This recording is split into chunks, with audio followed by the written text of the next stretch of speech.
ललाटों और पहलुओं और पीठों को दागा जाएगा। ये है वो खजाना जो तुमने अपने लिए जमा किया था। लो, अब अपनी समेटी हुई दौलत का मजा चखो। वास्तविकता ये है कि महीनों की संख्या जब से अल्लाह ने आसमान और जमीन की रचना की है, अल्लाह के लेखे में 12 ही है, और उनमें से 4 महीने आदर के यानी हराम हैं। यही ठीक नियम है।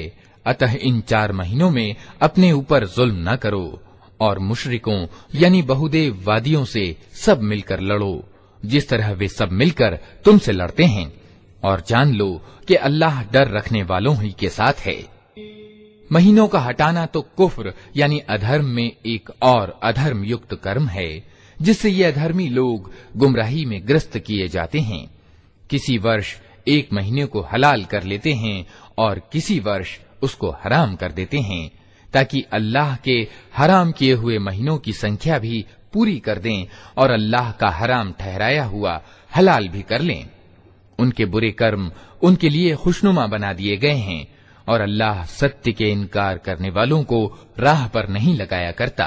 ऐ लोगों जो ईमान लाए हो, तुम्हें क्या हो गया कि जब तुमसे अल्लाह की राह में निकलने के लिए कहा गया तो तुम जमीन से चिमट कर रह गए? क्या तुमने आखिरत के मुकाबले में दुनिया की जिंदगी को पसंद कर लिया? ऐसा है तो तुम्हें मालूम हो कि दुनिया की जिंदगी की ये सब सामग्री परलोक यानी आखिरत में बहुत थोड़ी निकलेगी। तुम न उठोगे तो अल्लाह तुम्हें दर्दनाक सजा देगा और तुम्हारी जगह किसी और गिरोह को उठाएगा, और तुम अल्लाह का कुछ भी न बिगाड़ सकोगे। उसे हर चीज की सामर्थ्य प्राप्त है। तुमने अगर नबी की मदद न की तो कुछ परवाह नहीं, अल्लाह उसकी मदद उस समय कर चुका है जब अधर्मियों ने उसे निकाल दिया था, जब वो सिर्फ 2 में का दूसरा था, जब वे दोनों गुफा में थे, जब वो अपने साथी से कह रहा था कि गम न कर, अल्लाह हमारे साथ है। उस समय अल्लाह ने उस पर अपनी ओर से हृदय शांति उतारी और उसकी मदद ऐसी सेनाओं से की जो तुम्हें दिखाई न देती थीं, और अधर्मियों का बोल नीचा कर दिया, और अल्लाह का बोल तो ऊंचा ही है। अल्लाह प्रभुत्वशाली और गहरी सूझबूझ वाला है। निकलो चाहे हल्के हो या बोझल, और संघर्ष यानी जिहाद करो अल्लाह के मार्ग में अपने मालों और अपनी जानों के साथ। ये तुम्हारे लिए उत्तम है अगर तुम जानो। ऐ नबी, अगर लाभ सरलता से प्राप्त होने वाला होता और सफर हल्का होता तो वे जरूर तुम्हारे पीछे चलने को तैयार हो जाते, मगर उन पर तो ये रास्ता बहुत कठिन हो गया। अब वे अल्लाह की कसम खा खाकर कहेंगे कि अगर हम चल सकते तो यकीनन तुम्हारे साथ चलते। वे अपने आप को तबाही में डाल रहे हैं। अल्लाह खूब जानता है कि वे झूठे हैं। ए नबी, अल्लाह तुम्हें माफ करे, तुमने क्यों उन्हें छूट दे दी? तुम्हें चाहिए था कि खुद छूट न देते, ताकि तुम पर खुल जाता कि कौन लोग सच्चे हैं, और झूठों को भी तुम जान लेते। जो लोग अल्लाह और अंतिम दिन पर ईमान रखते हैं, वे तो कभी तुमसे ये मांग न करेंगे कि उन्हें अपनी जान और माल के साथ संघर्ष यानी जिहाद करने से माफ रखा जाए। अल्लाह धर्मपरायण लोगों को खूब जानता है। ऐसी मांगे तो सिर्फ वही लोग करते हैं जो अल्लाह और अंतिम दिन पर ईमान नहीं रखते, जिनके दिलों में शक है और वे अपने शक ही में दुविधाग्रस्त हो रहे हैं। अगर वास्तव में उनका इरादा निकलने का होता तो वे इसके लिए कुछ तैयारी करते, लेकिन अल्लाह को उनका उठना पसंद ही न था, इसलिए उसने उन्हें सुस्त कर दिया और कह दिया कि बैठ रहो बैठने वालों के साथ। अगर वे तुम्हारे साथ निकलते तो तुम्हारे अंदर खराबी के सिवा किसी चीज की अभिवृद्धि न करते। वे तुम्हारे बीच उपद्रव मचाने के लिए दौड़ धूप करते, और तुम्हारे गिरोह का हाल ये है कि अभी उनमें बहुत से ऐसे लोग पाए जाते हैं जो उनकी बातें कान लगाकर सुनते हैं।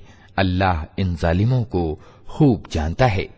इससे पहले भी उन लोगों ने फितना उठाने की कोशिशें की हैं और तुम्हें नाकाम बनाने के लिए हर तरह के उपायों का उलट फेर कर चुके हैं, यहाँ तक कि उनकी इच्छा के विपरीत सत्य आ गया और अल्लाह का काम होकर रहा। उनमें से कोई है जो कहता है मुझे छुट्टी दे दीजिए और मुझको फितने में न डालिए। सुन रखो, फितने ही में तो ये लोग पड़े हुए हैं और जहन्नम ने इन अधर्मियों को घेर रखा है। तुम्हारा भला होता है तो इन्हें दुख होता है, और तुम पर कोई मुसीबत आती है तो ये मुंह फेर कर खुश खुश पलटते हैं और कहते जाते हैं कि अच्छा हुआ, हमने पहले ही अपना मामला ठीक कर लिया था। उनसे कहो, हमें हरगिज कोई बुराई या भलाई नहीं पहुंचती मगर वो जो अल्लाह ने हमारे लिए लिख दी है। अल्लाह ही हमारा संरक्षक मित्र है और ईमान वालों को उसी पर भरोसा करना चाहिए।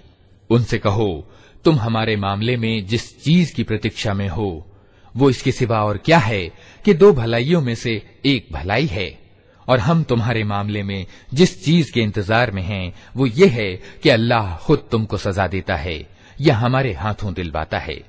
अच्छा, तो अब तुम भी इंतजार करो और हम भी तुम्हारे साथ इंतजार करते हैं। उनसे कहो, तुम अपने माल चाहे राजी खुशी खर्च करो या अप्रियता के साथ, किसी हालत में वे कबूल न किए जाएंगे क्योंकि तुम अवज्ञाकारी लोग हो। उनके दिए हुए माल कबूल न होने का कोई कारण इसके सिवा नहीं है कि उन्होंने अल्लाह और उसके रसूल के साथ इनकार की नीति अपनाई है। नमाज के लिए आते हैं तो कसमसाते हुए आते हैं और अल्लाह के मार्ग में खर्च करते हैं तो अनिच्छा पूर्वक खर्च करते हैं। इनके माल और दौलत और इनकी औलाद की बहुलता को देखकर धोखा न खाओ। अल्लाह तो ये चाहता है कि इन्हीं चीजों के द्वारा इनको दुनिया की जिंदगी में भी अजाब में ग्रस्त करे, और ये जान भी दें तो सत्य के इनकार ही की हालत में दें। वे अल्लाह की कसम खा खा कर कहते हैं कि हम तुम्ही में से हैं, जबकि वे हरगिज तुम में से नहीं हैं। वास्तव में तो वे ऐसे लोग हैं जो तुमसे डरे हुए हैं। अगर वे लोग पनाह की जगह पालें या कोई गुफा या घुस बैठने की जगह तो भागकर उसमें जा छिपें। ऐ नबी, उनमें से कुछ लोग सदकों के वितरण में तुम पर एतराज करते हैं। अगर उस माल में से उन्हें कुछ दे दिया जाए तो प्रसन्न हो जाएं, और न दिया जाए तो बिगड़ने लगते हैं। क्या अच्छा होता कि अल्लाह और रसूल ने जो कुछ भी उन्हें दिया था उस पर वे राजी रहते और कहते कि अल्लाह हमारे लिए काफी है, वो अपने उदार अनुग्रह से हमें और बहुत कुछ देगा और उसका रसूल भी हम पर कृपा करेगा। हम अल्लाह ही की ओर नजर जमाए हुए हैं। ये सदक़े तो वास्तव में फकीरों और मुहताजों के लिए हैं, और उन लोगों के लिए जो सदकों के काम पर नियुक्त हों, और उनके लिए जिनका दिल मोहना यानी तालीफ कल्ब अभीष्ट हो, और ये गर्दनों को छुड़ाने और कर्जदारों की मदद करने में और अल्लाह के मार्ग में और मुसाफिरों की सहायता में इस्तेमाल करने के लिए हैं। ये एक अनिवार्य पालनीय आदेश है अल्लाह की ओर से, और अल्लाह सब कुछ जानने वाला और गहरी सूझबूझ वाला है। उनमें से कुछ लोग हैं जो अपनी बातों से नबी को दुख देते हैं और कहते हैं कि ये व्यक्ति तो कानों का कच्चा है। कहो, वो तुम्हारी भलाई के लिए ऐसा है। अल्लाह पर ईमान रखता है और ईमान वालों पर विश्वास करता है, और सर्वथा दयालुता है उन लोगों के लिए जो तुम में से ईमान वाले हैं। और जो लोग अल्लाह के रसूल को दुख देते हैं उनके लिए दर्दनाक सजा है। ये लोग तुम्हारे सामने कस्में खाते हैं ताकि तुम्हें राजी करें, हालांकि अगर ये ईमान वाले हैं तो अल्लाह और रसूल इसके ज्यादा हकदार हैं कि ये उनको राजी करने की चिंता करें। क्या इन्हें मालूम नहीं है कि जो अल्लाह और उसके रसूल का मुकाबला करता है उसके लिए दोज़ख की आग है जिसमें वो हमेशा रहेगा। ये बहुत बड़ी रुसवाई है। ये मिथ्याचारी यानी मुनाफिक डर रहे हैं कि कहीं मुसलमानों पर कोई ऐसी सूरा अवतरित ना हो जाए जो उनके दिलों के भेद खोल कर रख दे। ऐ नबी, उनसे कहो और हंसी उड़ाओ, अल्लाह उस चीज को खोल देने वाला है जिसके खुल जाने से तुम डरते हो। अगर उनसे पूछो कि तुम क्या बातें कर रहे थे तो झट कह देंगे कि हम तो हंसी मजाक और दिल्लगी कर रहे थे। उनसे कहो, क्या तुम्हारी हंसी दिल्लगी अल्लाह और उसकी आयतों और उसके रसूल ही के साथ थी? अब बहाने मत गढ़ो, तुमने ईमान लाने के बाद कुफ्र किया है। अगर हमने तुम में से एक गिरोह को माफ भी कर दिया तो दूसरे गिरोह को तो हम जरूर सजा देंगे, क्योंकि वो अपराधी है।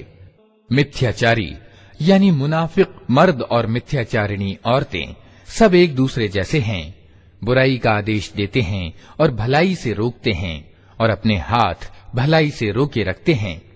ये अल्लाह को भूल गए तो अल्लाह ने भी इन्हें भुला दिया। यकीनन ये मिथ्याचारी ही अवज्ञाकारी हैं।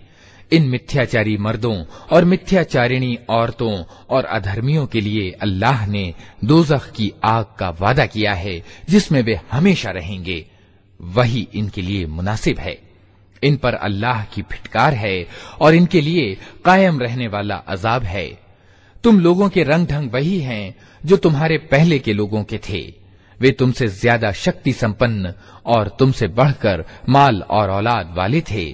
फिर उन्होंने दुनिया में अपने हिस्से के मजे लूट लिए और तुमने भी अपने हिस्से के मजे उसी तरह लूटे जैसे उन्होंने लूटे थे, और वैसे ही वाद विवादों में तुम भी पड़े